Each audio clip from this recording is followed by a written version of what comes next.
On the 9th of May 2004, Africa was shocked by the death of Brenda Fassie. She was known as the Queen of African Pop and the Golden Voice of Africa. Known for her flamboyant performances and turbulent personal life, Brenda had struggled for years with substance abuse, including cocaine addiction, which had taken a heavy toll on her health. She was found dead in her Johannesburg home. Reports later confirmed that the cause of death was a cocaine overdose, compounded by a long history of drug-related health complications. Her passing at just 39 years old marked a tragic end to a career that had defined South African pop music for decades. The announcement of her death sparked widespread mourning. Fans, fellow musicians, and media outlets paid tribute to her influence, recalling her hits such as Weekend Special and Vul'indlela, which had broken barriers and voiced the struggles of ordinary South Africans. Brenda Fassie was buried in a private ceremony at the West Park Cemetery in Johannesburg, attended by family, close friends, and prominent figures in the music industry. Thousands of fans also gathered near the cemetery and in surrounding areas to pay their respects, highlighting the profound impact she had on South African culture. Her funeral reflected both grief and celebration, honoring her life, her talent, and her role as a fearless voice in South African music history. In this video, we shall be shining the light on Brenda Fassie, honoring her life and bringing you everything you need to know about this iconic figure. This is the story of a woman who blessed Africa with some of the most memorable hits. This is the story of Brenda Fassie, the woman with the golden voice.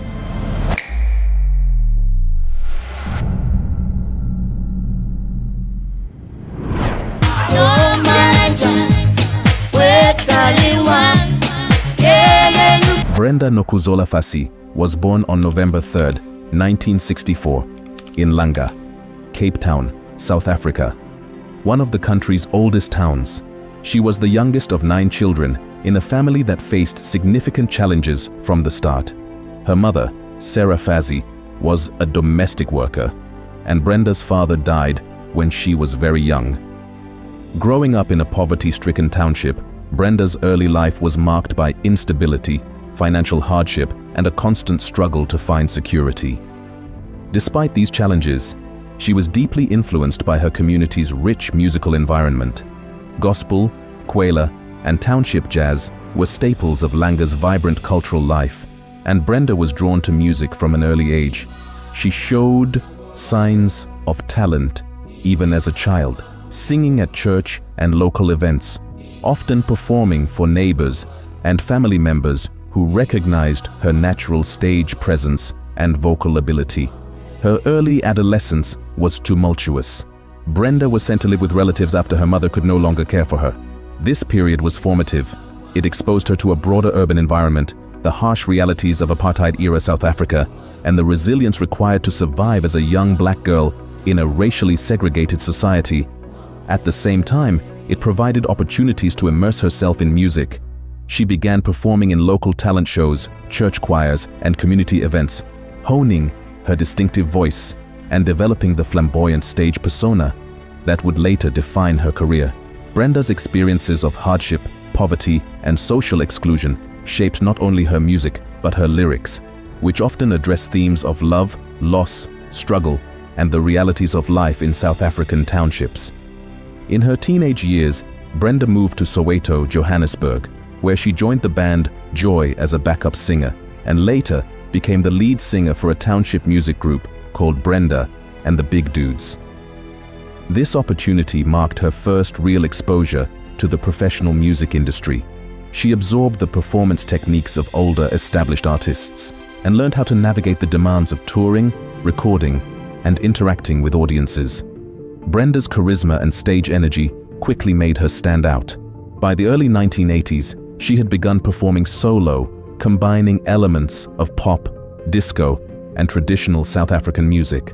Her ability to fuse township sounds with international pop influences helped her create a style that was both accessible and distinctly South African. Brenda Fassie's breakthrough came in 1983, when she recorded her first single, Weekend Special, with her band. The song was an instant hit, combining catchy melodies with relatable lyrics about love and relationships. Its success catapulted her into the national spotlight, and Brenda became known for her electrifying performances, outrageous costumes, and unapologetic personality. The single's popularity was not confined to South Africa.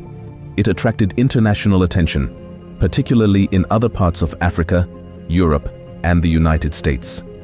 Weekend Special reached the Billboard Hot R&B charts in the US, making Brenda one of the first South African artists to achieve recognition outside the continent.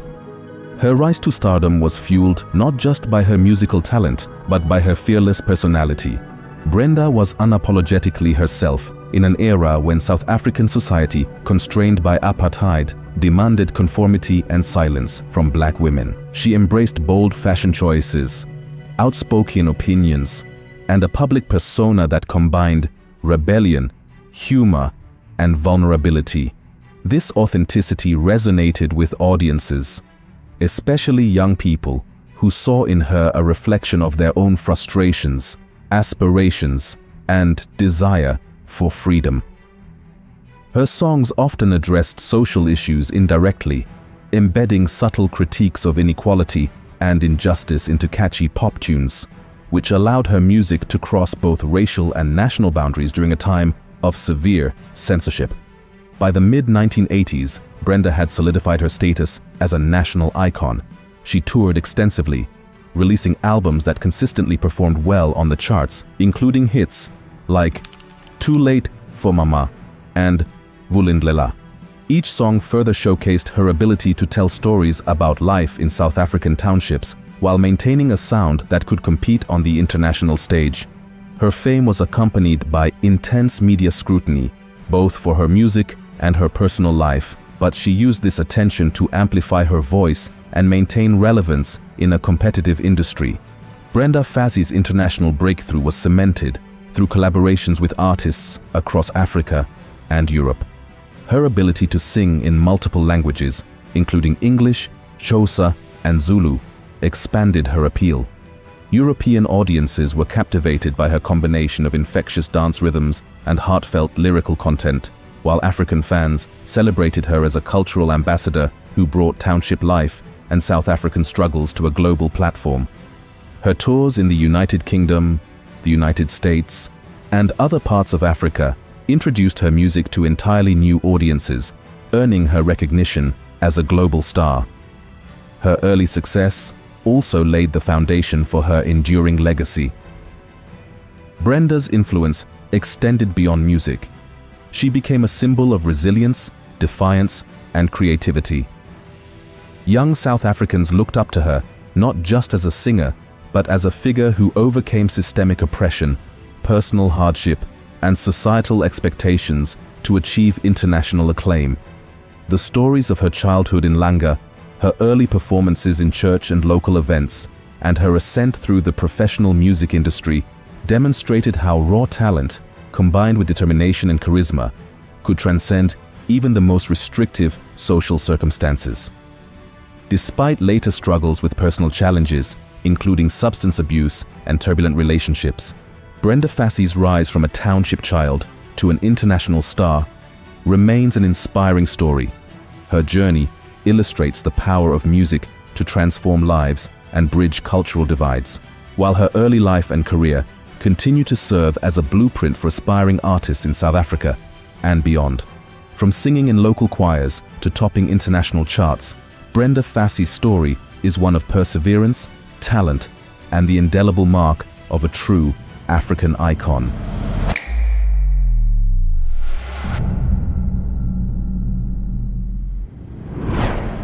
Brenda Fassie, known as the Queen of African Pop, remains one of Africa's most celebrated and influential artists. Her career, spanning over 2 decades, was marked by a string of hits, electrifying performances, and a powerful connection with her audience. Brenda's impact on music, culture, and social commentary earned her numerous recognitions, both during her lifetime and posthumously, solidifying her legacy as a national and international icon. Brenda's early recognitions came in the 1980s, following the release of her breakthrough single, Weekend Special, in 1983.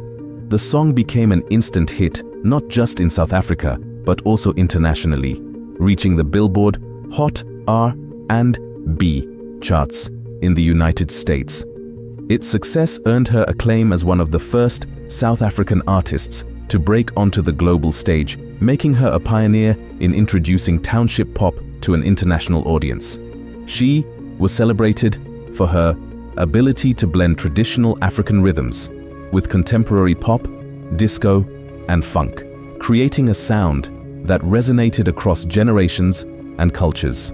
Throughout the 1990s, Brenda Fassie's fame grew exponentially. Her albums such as Too Late for Mama and Vul'indlela produced chart-topping singles and won her several South African Music Awards, SAMAs. These awards recognized not only her vocal talent, but also her contributions to the evolution of South African pop and township music. Brenda's live performances were legendary, characterized by her flamboyant style, energetic dance moves, and direct engagement with her fans. Her ability to command the stage earned her the nickname Queen of African Pop, a title that reflected both her musical prowess and her cultural significance. In addition to musical awards, Brenda Fassie received recognition for her role as a social and cultural icon. Many of her songs addressed themes such as love, heartbreak, social struggles, and the realities of life under apartheid, making her voice a symbol of resilience and empowerment. Tracks like Black President, a tribute to Nelson Mandela, showcased her ability to intertwine music with political consciousness, further cementing her status as a respected figure beyond entertainment. Brenda's influence extended posthumously after her untimely death in 2004. In 2005, she was honored with a posthumous South African Music Award for Lifetime Achievement, celebrating her enduring impact on the country's music industry. Her work has been referenced in documentaries, academic studies, and tributes, emphasizing her role in shaping South African music and culture. In 2019, she was celebrated during the South African Heritage Month, and numerous public figures, including musicians and politicians, recognized her contributions to South African identity and pop culture. Internationally, Brenda Fassie is remembered as one of Africa's most dynamic performers. Her music continues to be played across the continent and in diaspora communities, inspiring new generations of artists. She has been acknowledged in various retrospectives on African music, including features by international media outlets, highlighting her role in bringing township pop to a global audience. Brenda Fassie's recognitions, therefore, span musical awards, cultural impact, and posthumous honors, reflecting not only her artistic talent, but also her significance as a symbol of African creativity, resilience, and empowerment. Her legacy remains alive in South African music, dance, and cultural memory, ensuring that the Queen of African Pop continues to inspire audiences decades after her passing.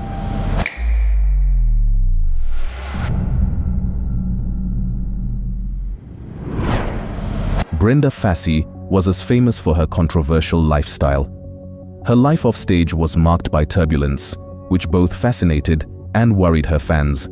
Brenda's controversies were closely intertwined with her status as a symbol of township life, defiance, and unapologetic individuality, making her a polarizing figure in South Africa during the 1980s, 1990s, and early 2000s. One of the earliest and most persistent controversies surrounding Brenda was her substance abuse, particularly her well-documented struggles with cocaine and alcohol. Her drug use became public knowledge in the 1990s, fueled by paparazzi photographs, tabloid stories, and erratic behavior during performances. Brenda herself openly admitted to struggling with addiction, but she refused to let it define her career. While some critics viewed her drug use as a sign of irresponsibility, many fans saw it as a reflection of the pressures she faced as a black female performer navigating the harsh realities of fame, apartheid, and poverty. Her battles with addiction often led to cancelled performances, confrontations with producers, and occasional public meltdowns, which only heightened media attention. Another significant controversy was Brenda's personal relationships. Her tumultuous romantic life was frequently in the headlines. She was married briefly to musician Nalan Mbambo, though their marriage ended in divorce, reportedly due to her lifestyle and the strain of fame. Brenda also faced public scrutiny for her various relationships and rumored affairs, which were often sensationalized in tabloids. Her daughter, Bona Makathini, born in 1985, was another source of public curiosity, as fans speculated on the father's identity and Brenda's ability to balance motherhood with her career and personal challenges. It was also alleged that she was bisexual and had romantic relations with both men and women. Brenda Fassie was also a political lightning rod. She often used her music to address social and political issues, but this sometimes put her in contentious positions. Her 1990 hit, Black President, celebrated Nelson Mandela's release from prison, but other songs were criticized for their explicit lyrics and bold statements about township life, sex, and drug culture. Brenda refused to censor herself, which drew criticism from conservative sectors of South African society. She was unapologetically outspoken about inequality, poverty, and corruption, and her refusal to conform to societal expectations made her both celebrated and criticized. Her media presence further amplified controversies. Brenda was known for her flamboyant fashion choices, often wearing bold, provocative outfits that challenged conservative norms. Her stage persona combined glamour, sexuality, and defiance, which some critics saw as scandalous, but which resonated with young, urban South Africans seeking relatable icons. She embraced attention, knowing that controversy often kept her in the public eye and helped sell records. Tragically, Brenda Fassie's personal struggles culminated in her untimely death on May 9, 2004, at the age of 39. She was found dead in her Johannesburg home, and reports confirm that the cause of death was a cocaine overdose compounded by long-term substance abuse. Her death shocked South Africa and the international music community. Fans, fellow musicians, and political figures mourned the loss of a talent whose influence had transcended music to touch the social and cultural fabric of the nation. Brenda's funeral reflected the complex mix of grief and celebration that had characterized her life. She was buried at West Park Cemetery in Johannesburg, attended by family, friends, fellow musicians, and thousands of adoring fans who lined the streets to pay their respects. The ceremony was both solemn and vibrant, echoing her life, a mix of tragedy, defiance, and joy. Tributes poured in from across the globe, recognizing her contributions to South African music, her fearless persona, and her role as a cultural icon. Even in death, she sparked debate and admiration, cementing her legacy as a figure who embodied both brilliance and controversy. Brenda Fassie's life and death remain cautionary and inspirational in equal measure. Her controversies, from substance abuse to tumultuous relationships and provocative artistry, illustrate the pressures of fame, particularly for a black woman in South Africa during a period of enormous social change. Yet, her ability to captivate audiences, speak to societal issues through music, and break boundaries in entertainment ensured that her legacy endures. Today, Brenda Fassie is remembered not just for the scandals or the tragic end, but for the indelible mark she left on music, culture, and the hearts of millions, embodying a fearless spirit that refused to be silenced.